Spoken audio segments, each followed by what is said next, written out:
የገና በዓል ይሁንላችሁ የባለትዳሮቹ ሰዓታችን ላይ ደርሰናል ከስቱዲዮ ወጣ ብዬ ተገኝቻለሁ የተገኘሁበት ምክንያት ደግሞ ዛሬ ገናን ምክንያት በማድረግ የተጋቡበትን 65ኛ ዓመት 65 ዓመት ብዙ ነው አይደል 65ኛ ዓመታቸውን የሚያከብሩ ባለትዳሮች ታሪካቸውን ሊያጋሩን ወደዋልና እንኳን አደረሳችሁ እንኳን ደስ አላችሁ ለማለት መጥቻለሁ ሰላም እንኳን አደረሳችሁ እንኳን ደስ አላችሁ ልጆቻቸው የልጅ ልጆቻቸው በተለይም ደግሞ በርከት ያሉ ልጆች ናቸው ያሏቸው የሀገራቸውን ጥሪ ተቀብለው ወደ ኢትዮጵያ ከመጡት መካከል የነሱ ልጆችም ይገኙበታል አብረን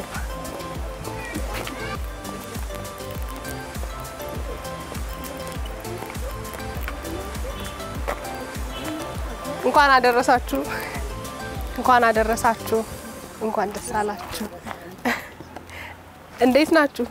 ደናነ እንኳን አደረሳችሁ በጣም ነው የሚያምሩት ደስ ብሎኛል ስላገኘን ያሪባርክሽ አሜን አሜን አሜን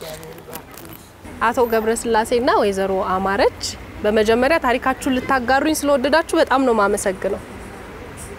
እስቲ ከ65 ዓመት በፊት ወደ ኋላ ልመልሳችሁና እንዴት ነበር የተገናኛችሁት እኔ ተገናኘነው ተስፋ ጋራ ታገሬ ተጅሩ አዎ ዘመዶች ጋር መጣሁ እሺ ለአንድ ጉዳይ ነው መጣውና እዛ ሙሻይ ቆም ይባሉ አሉ እሳቸው ጃኖ ኃይለ ሥላሴ 12 ጋሻ መሬት ይሰጧቸዋል ቡና ተከልብለው እንግዲህ አሁን ሰው አላገኙም እኔ ድንገት መጣሁ እዛ እሱ ጋር ሁለሌ አስከልት የሚሰራ ልጅ ያለ እሳቸው የኔ ዘመን ነው እሱን ለጠይቅ ስመጣ እንኳን መጣለ ለምን አልኩት ያን ሆይ የቡና መሬት ሰጥቷቸው ጅማ ሰው የሚጠብቅ እንትን መሬት የሚጠብቅ ሰው አላገኙም እና ለዚያ ነው እንኳን መጣ አለ ጅማ ሰቃ ጨቆርታ የሚባል ነው እዛ የቡና ቦታ ነው ሄደን ስንሄድ ጫካ ነው ሁሉም ያለ ጫካ ልቤ ተሸበረ እዛው ቆየው በ48 ዓመት ነው የሄድኩት በ49 ዓመተ ምህረት እሷ ያኛም ቦታ እዚያ ጎረቤት ነው የአስፋው መሸሻ ቦታ ነው እዛ ቦታ ሰብስበው የኛም ቦታ ሊያው መጥተዋል አሁን የኔ ጓደኛ አለ ታደሰ ጉዴታ የሚባለው ተስፋ ጋር ተነጋገሩ እንደው እስኪ ያነጋግራት አለ አሁን እሷም የቤት ትእዛዝ ነው እንጂ እኛ እኮ ምን ማላሰብ ነው እነሷም ድንገት መጣች እኔም ድንገቴ ነው እዚያ ይገን አሁን እንግዲህ ትዳር ትፈልጊያለሽ አልኳት አሁን አለች እንግዲያው ሳምንት መጣለው አልኳት ባንዴው ነው ትዳር ትፈልጊያለሽ ያሏት አዎ እንዳዩት ግን ምን ተሰማውት የዛኔ ያው እንግዲህ የምን ጫካ ውስጥ ነው ያለ ነው እና በአመቱ ነው እንኳን ትንሽም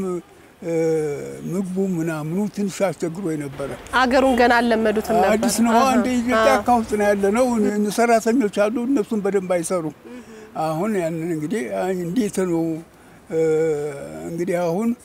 እና ትዳር ትፈልጊያለሽ ስላት አሁን እፈልጋለሁ አለች እሺ እንግዲህ ሳምንት መጣለው አልኳት እሺ ሳምንት አንድ ጓደኛዬን ያስኩና ከበደ ኃይለ ማርያም ይባላል ተሱ ጋር ሄደን እዛ እናትየዋ ተቀበሉን ተዛ በኋላ እንግዲህ ያው እሳቸው ሻኙን ወደ ቤታችን ተመልሰን መጣ ተገባን በኋላ እንግዲህ ተቀመጥን ያው ተጋባን ትንሽ ወረቀት ጽፌያለሁ እኔ እንኳን በዛሬ ቀን እንዴት ተጋብተናል የሚል ደብዳቤ ጽፌያለሁ እኔ ትንሽ ለማስታወሻ ነው የጻፍኩት ተጋባን መሆኑን እናረጋግጣለን የሚል ደብዳቤ ጽፌያለሁ በሳምንቱ ተጋቡ ማለት ነው አዎ እሷ ተገናኘን በሳምንታችን ተጋባና ወይዘሮ አማረች እንዴት ነበር የሚያስታውሱት የዛኔ መተው ትዳር ይፈልጋሉ ብለው ጠየቁ ከዛ ወደ እናቶት ጋር ሄዱና እንዴት ነው ፈልጋለሁ ትዳር ያሉት ሲያዩአቸውስ ምን ተሰማውት የዛኔ እኔ ትዳር ለማያዝ በጣም ፍላጎት አለኝ ስለዚህ ተነጋገርን ትዳር ያስኩኝ በቃ መቼም ትዳር ለማያዝ መዋደድ መፈላለግ አለ አይደል መጀመሪያ ሲያዩአቸው ምንድን ነበር ያሰቡት ምን አይነት ሰው ምናቸው ደስ ይላል ምናቸውም ቢሆን ደስ ይላል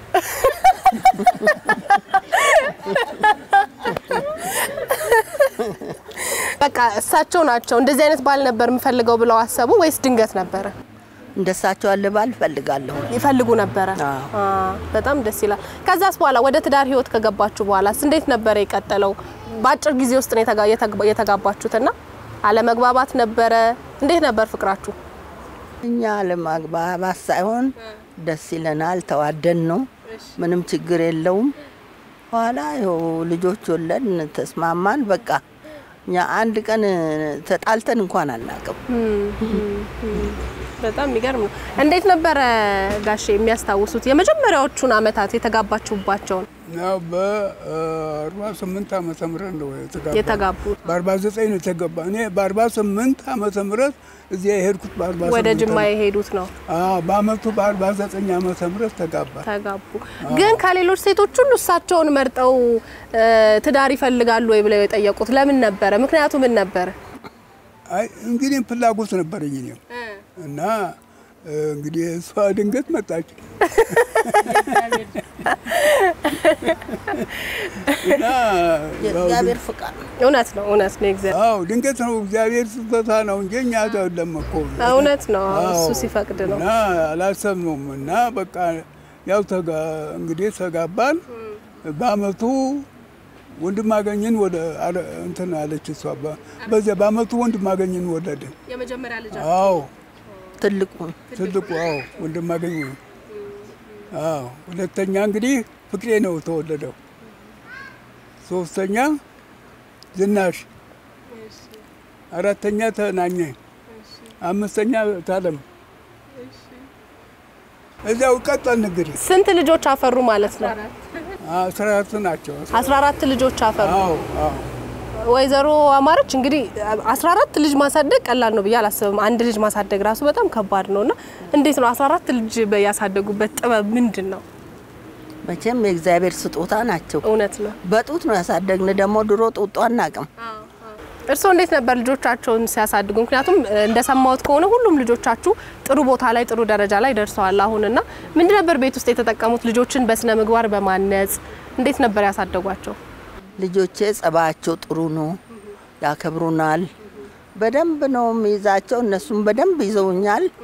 እግዚአብሔር ይመስገን ለዚህ ማረግ አድርሶናል ወይዘሮ አማረች እንግዲህ ትልቅ መባረክ ነው ትልቅ ብዙ ልጆች አፍርቶ በትዳር ረጅም አመት መኖርና ምን አይነት ባል ናቸው ጋሽ ገብረስላሴ ጥሩ ባል ናቸው እኛ አንድ ቀን ጠባናቅ ምናናቅ ተፋቅረን ነው የምንኖረው እንደው የሚያናድድ ባህሪ የላቸው ምንም የሚያናድድ ባህሪ የላቸው ለኔም ጥሩ ናቸው ለልጆቻቸውም ጥሩ ናቸው ጸባያቸው በጣም ደስ ይላል ጋሼስ ወይዘሮ አማረች ምን አይነት ሚስት ናቸው በጣም ጥሩ ናት እና ምንም ምን ጣላበት ነገር የለም እንደው በጣም የሚወዱላቸው ባህሪያቸው የትኛው ነው ልጆቿን ታከብራለች ልጆቿን ትላለች እና ትከታተላለች ትላለች ምንም እንትን የለም እና ስለዚህ በቃ በጣም እየቀጠልን ሄደ እግዚአብሔር ሰጠን ደሞ እንደዚያ ነው እንጂ ችግር የለውም ምን ይላሉ ወይዘሮ አማረች አሁን ላሉ ወጣቶች በትዳር ላሉ ሊያገቡ የሚያስቡ አሉና ትዳርንም የሚሸሹ የሚፈሩም ሰዎች አሉ እናንተ በትዳር ብዙ በረከት ስላገኛችሁ ምን ብለው ይመክራሉ ልጆችም እንደኔ ትዳር ይዘው ጥሩ ትዳር ነው ትዳር የብቸኛ ኑሮ ጥሩ አይደለም እና አግብተው ወልደው ልጆቻቸውን ዓለም አይተው መኖር ነው ምንፈልግኛ ለይሄንን ፕሮግራም በቴሌቪዥን ለሚያዩ ወጣቶችስ ምን ይሏቸዋል እነሱንም ያው የኛን ጊዜ የኛን ቀን ይስጣችሁና ጥሩ ትዳር ያዙ ነው ምንለው ጥሩ ትዳር ይዛችሁ ወለዱ ክበዱ እንደኛ ሁኑ ነው ምንላቸው ወይዘሮ አማረች ወደ ወጣትነቶት ልመልሶትና ምንድን ነበር የሚያዝናናውት እንደተጋቡ ከባለቤቶት ጋር በምን ይዝናኑ ነበር ፍቅር በቃ መዋደድ ነው የሚያዝናናው ወጣቶች ናችሁ የዛኔ እሳቸውም እንደነገሩኝና ልጆች ናችሁ ስትጋቡ የሆነ የሚያዝናናችሁ ነገር አይጠፋም ብዬ ነው ቤት ውስጥ አይጠፋም ተዝናንተን ተፋቅረን ነው ምንኖር እንዴት ነው ፍቅራቸውን የሚገልጹልዎት ፍቅራቸውን ያው ፍቅር እንደሚገለጽ በደስታ ነው እንግዲህ ምን ይላሉ ብዙ ጊዜ ግን ጋሼ ምን ብለው ነው ፍቅር የሚገልጽልዎት I love you ያሉ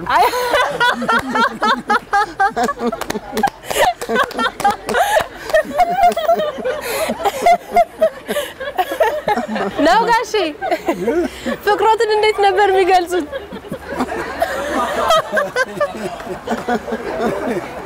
አይ ምን አሳፈረው ተናገሩ እንጂ ሌላው ነገር ማየና አዲስ አማርኛውን አላውቅም ሌላው እንትን የሚባለውን አላውቀውም ግን ደስታ በደስታ ነው የምኖረው በደስታ ነው ምን ይሏቸዋል ግን ወዶታለው በወጣትነት ይያሉ ፍቅራችሁን ሲገልጹ እንዴት ነበር የሚሏቸው አይ ፍቅራችን እንግዲህ ያው ይሄ እንኳን እንደው ዝም ብዬ እንትን ማለት ፍቅራችን ምንም ፍቅር ብቻ ነው ያለን በተግባር ነበር የሚያሳዩአቸው በተግባር ነው ልጆቻችን ነው እንትን ምን እናስብ እንጂ ምንም ተስፋ ጋራ ጭቅጭቅ ወይ እንትን የለም ስጦታ ምናምን ይሰጡ ነበር ወይዘሮ ማርሽ ስጦታ እየገዙ ምናምን ያመጡ ነበር ይዛኔ ለማ እሳቸው ለርሶ አዎ ያመጡልኛል ምን ይገዛሉ ኩታ ያመጡልኛል ቀሚስ ያመጡልኛል ሻሽ ያመጡልኛል አዎ እርሶ ሲሰጧቸው ነበር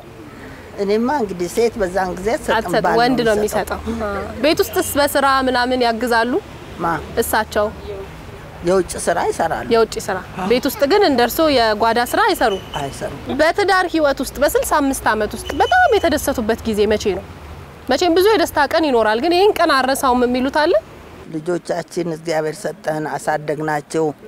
ልጆቻችን ተባረኩልን ዓለማችን እነሱ ናቸው በርግዝና ወቅት እንዴት ነበር የሚንከባከቡት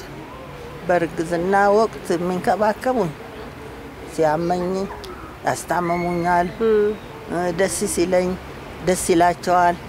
ሲጨነቅ አይወዱም አዎ እንደዛ ነው የምንኖረው ከባድ ፈተና ገጥሞት ያውቃል በዚህ በ65 አመት ውስጥ ምንም ፈተና ደርሶብኛል እዚህ ፕሮግራም ላይ ብዙ ጊዜ እኔ ባለትዳሮችን ሳቀርብ መጨረሻ ላይ እርስ በርስ ፍቅር ይገላለጻሉና እናንተም እንግዲህ 65 አመት ሙሉ በፍቅር ነው የኖራችሁት ዛሬ ግን በብዙ ሺህ የሚቆጠሩ ሰዎች በቴሌቪዥን ያያዩ ነውና እዚህ ደግሞ ልጆቻችሁ የልጅ ልጆቻችሁ ስላሉ እርስ በርስ እስኪ ምስጋናም ሊሆን ይችላል ፍቅርም ሊሆን ይችላል እርስ በርስ ተገላለጹ ከርሶ ልጀምር ወይዘሮ አማረችና ለጋሽ ያለውትን ፍቅር ይግለጹላቸው እስኪ ወደዋለሁ ይወደኛል ወደዋለሁ እሺ ጋሽስ እኔ በጣም አፈቅራታለሁ እንደሷም ለኔ ለልጆቿ ስታስብ ለኔም ስታስብ በጣም ነው ምን ዋደድ ልጆቻችን እግዚአብሔር ባርክልን አሜን አሜን አንቺንም እግዚአብሔር ባርክልን አሜን አሜን እግዚአብሔር ባርክሽ አሜን አሜን እግዚአብሔር ዳሽ አሜን ነጨናሽን ይስጥሽ አሜን አምላክ ያሳብሽው ሁሉ አሳቢ ይሞላ አሜን አሜን አሜን በጣም አመሰግናለሁ እግዚአብሔር ያክብርልኝ ብዙ ወጣቶች ይሄንን የሚያዩ ከናንተ ብዙ ነገር ይማራሉ ብዬ አስባለሁ ስለተገናኘን በጣም ደስ ብሎኛል እድሜ ከጤና ጋር ይስጣችሁ እናንተን በጣም አመሰግናለሁ ልጆቻችሁ የልጅ ልጆቻችሁ እዚህ ስለተሰባሰቡ ከነሱ ጋር ደግሞ ቆይታ አደርጋለሁ መልካም በዓል እንኳን ደስ አላችሁ በድጋሚ ራሳችሁን አስተዋውቁኝና ስንተኛ ልጅ እንደሆናችሁ እኔ ፓስተር ዳንኤል ገብረስላሴ ይባላለሁኝ ስድስተኛ ልጅ ነኝ ለቤቱ እንግዲህ በጣም ደስ የሚል የፍቅር የትዳር ታሪካቸውን አጫውተውኛልና እናንተ እንደ ልጅ ስታድጉ ምን አይነት ነገር ምን አይነት ፍቅር ምን አይነት ቤተሰባዊነት ያያችሁ ነው ያደጋችሁት በተለይ በእኛ ቤተሰብ ውስጥ በእውነት እግዚአብሔርን ማመሰግነው ነገር ምንድነው ፍቅር ነበረ መተሳሰብ ነበረ አብሮ የመኖር አንዱ አንዱን የመርዳት ነበረ እና ስለዚህ ከአባትና ከእናታችን ባየነው ፍቅር ታላቅ ወንድማችን እኔን አስተማረኝ እኔ ደግሞ ሌላ ልጅ አስተማርኩ እንደዚህ ያለ ነው የወጣ ነው ስለዚህ ያ ከቤተሰቦቻችን የወረስነው ፍቅር መተባበር ደሃ መርዳት ማገዝ ለሰባዊነት መቆም እና በተለይ ከአባቴ ሽምግልናን ባህል እኔ ተቀብያለሁ እና ማረሳው ነገር በብዙን ጊዜ በሚዲያዎች እናገራለሁና ጅማ ውስጥ በሚነገሩ ሰቃ ጨቆርሳ ምትባል ከወረዳ ውስጥ በመኖርበት ጊዜ ገበሬ ማህበር ውስጥ የተጣሉ ሰዎች ያስታርቃል አባቴ እና እነዛሽ ሰዎች ሸኮታ አባራያ ሸኮታ አባጀበል ይባላሉ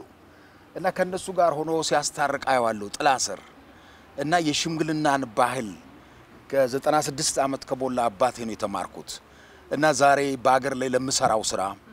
ከቤተሰቦቼ የወሰርኩት ነው ስለዚህ ከእግዚአብሔር በታች ማመሰግናቸው ናቸው እና እግዚአብሔርን አመሰግናለሁ ስለነሱ ከ3 አመት በኋላ 100 አመት ይሞላዋል አንድ ዘመን የሚኖር ሰው የለም በእውነት በዚህ እድሜ እና በጋብቻ ደግሞ 65 አመታቸው ነውና እግዚአብሔር የተመሰገነ ይሁን እኔ ሰባተኛ የፓስተር ዳንኤል እህት ታናሽ እህት ነኝ። የገናን በዓል ከቤተሰቦቼ ጋር ለማክበር ያገራችንንም ሰላም የተጎዱትን ለመርዳት ከአሜሪካ መተናል። ወንድሜ እህቴ ጋራ አባቴም ፍቅር ሰተውን ጥሩ አባት ስነ ምግባር በቤተ ክርስቲያን አንጸው ነው ያሳደገን። እናቴም ደግሞ በጥሩ መንከባከብና ልጆቿን በቃ ምንም እንዳይነካባቸው ተንከባክባ እዚህ ስላደረሰችን እጅግ በጣም አርጌ አመሰግናለሁ። አሜሪካን ሀገር ደግሞ ያልመጡ አሉ። እንኳን አደረሳችሁ አብረናችሁ ብንሆን በጣም ደስ ይለናል፣ ግን ስላልቻልን ነው ያልመጣነው ብለዋል። ከሁሉ በላይ ደግሞ ባለቤቴ ዳዊት ከበደ ይሄን ፕሮግራም እንድናዘጋጅ ብዙ ጊዜ ገፋፋይ ነበረ። እግዚአብሔር ይመስገን አሁን ተሳክቶልሃል ዴቪዬ። እነማየንም እንኳን ደስ አላችሁ ብሏል። አመሰግናለሁ። ፍቅሬ ገብረስላሴ ይባላለሁ። ሁለተኛው ልጃቸው ነኝ። ከዚህ ቤተሰብ የምትማሩት ነገር ቢኖር የኢትዮጵያ ምሳሌዎች ናቸው የሚል እንትን አለኝ። ኢትዮጵያ በአንድ ቤተሰብ ውስጥ ትገለጻለች። ኢትዮጵያ እንደ በፊቷ ልጆቿ ተፋቅረው የሚኖሩበት ዘመን እመኛለሁ። አንድ ጊዜ እናትና አባቴ ያስታውሳሉ። የማያውቁትን ሰው አሳድሩኝ ብሎ ይጠይቃቸዋል። ከዛ ይደራሉ። የኛ ክፍልና እንግዳው የተኛበት ቅርብ ለቅርብ ነው እና አናቀው እና በዛ ቤት ውስጥ አድሮ ለሊሳና ወጥቶ ሄደ። ቢፈልግ እኛን የፈለገው ማድረግ ይችል ነበር እና የድሮ ፍቅር እንደዛ ነው። የማያውቁትን ሰው ያስገቡ ነበር እናትና አባቴ። ትዳር ማለት በእናትና በአባቴ በወንድሞቼም ትልቅ ነገር ተምሬያለሁኝ። ስለዚህ ተፋቀሩ ኢትዮጵያውያን። በትዳር ያላችሁ ደግሞ ተቻቻሉ። ከእናትና ከአባቴ የተማርኩት ይሄንን ነው እላለሁ።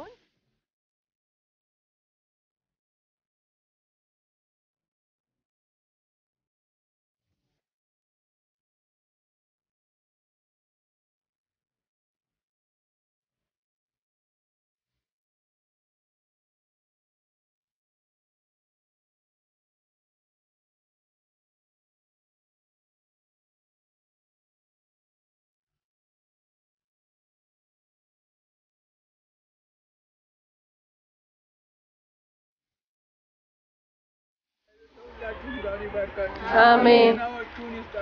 አሜን ሀገራችን እንደም ሰላም ይሁንልን። አሜን ሰላም ያድርግልን አምላክ። አሜን አንተም ተባረኩ።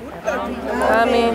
ልጆቻችን ክርስቶስን ፍቅሩን እግዚአብሔር ጤናቸውን ሰጥቶ ያሳድግልን። ትምህርታቸውን ይግለጽልን። አሜን እግዚአብሔር ባርካችሁ ሁላችሁ። አሜን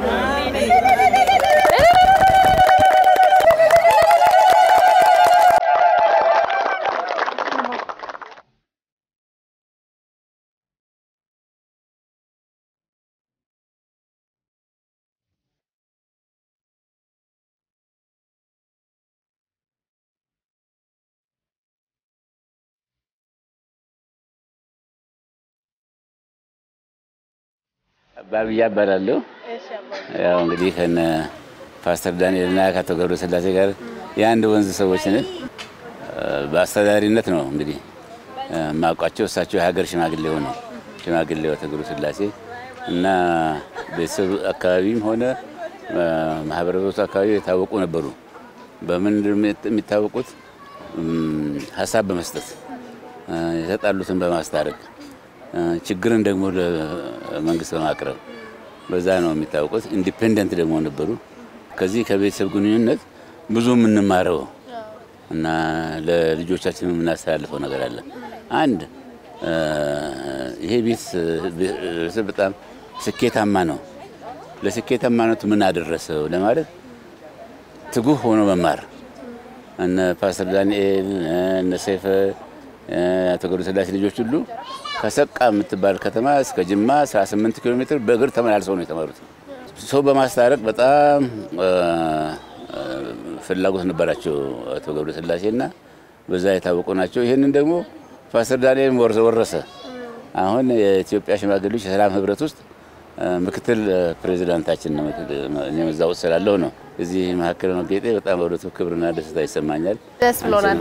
እኛም ስላወቃችሁ ደስ ብሎናል ብዙ የጀግኖች ልጆችን እዚህ አግኝቻለሁና እርሱም ከአባጅ ፋር ጋር ግንኙነት አለው የሚባል ነገር ሰምቻለሁ የሆነስ ነው የልጅ ልጅ አራተኛ የልጅ ልጅ ነው ደስ ይላል ወይዘሮ ሰብለ አስፋ ወልደ ሚካኤል ይባላልው የቤት ወደድ አስፋ ወልደ ሚካኤል ልጅ ነኝ ለነ አባባ ገብረ ስላሴ 8ኛ ልጃቸው ሚስት ነኝ ዳዊት ገብረ ስላሴ ወልደ ዮሐንስ ይባላል 3 ልጆች ወልጃለሁ ጥሩ አርአያ ናቸው ጥሩ አባት እናት ናቸው ፍቅር የሆነ ቤተሰብ ነው በጣም የሚያስቀናና ለዚህ ጄነሬሽን ለዚህ ላለው ትውልድ እኛ ኦሬዲ እንትን ብለናል ለልጆቻችን ለሌላ ለኢትዮጵያ ህዝብ በሙሉ ትምርት ነው እሺ ገኒ በጣም ደስ የሚል ቆይታ ነበረን ያደረግነው በጣም ደስ የሚል ቤተሰብ ነው አመሰግናለሁ በጣም እኛም ኢቢኤስን በጣም እንወዳቸዋለን ሁላችሁንም ፕሮግራማችሁን እኔ ኢቨን አሜሪካን ሀገር ሳይ እናንተም ፕሮግራም ቡና ፍልቼ ደስ ብሎኝ እየተዝናናው ነው ማየው በጣም ነው እናመሰግናለን እኔም አመሰግናለሁ ገኒ መልካም ሆነ እሺ አመሰግናለሁ በዛሬ ባለትዳሮች በአቶ ገብረስላሴና በወይዘሮ አማረች መኖሪያ ቤት ተገኝቼ 65ኛ ዓመት የጋብቻ በዓላቸውን እንዲባለ መልኩ አክብረናል መቼም ብዙዎቻችን በተለይ ወጣት ባለትዳሮች ከነሱ ብዙ ምንማረው ነገር አለ ብዬ አስባለሁ ልዩ የበዓል የእሁድን በኢቢኤስ ዝግጅቶች ይቀጥላሉ መልካም ጊዜ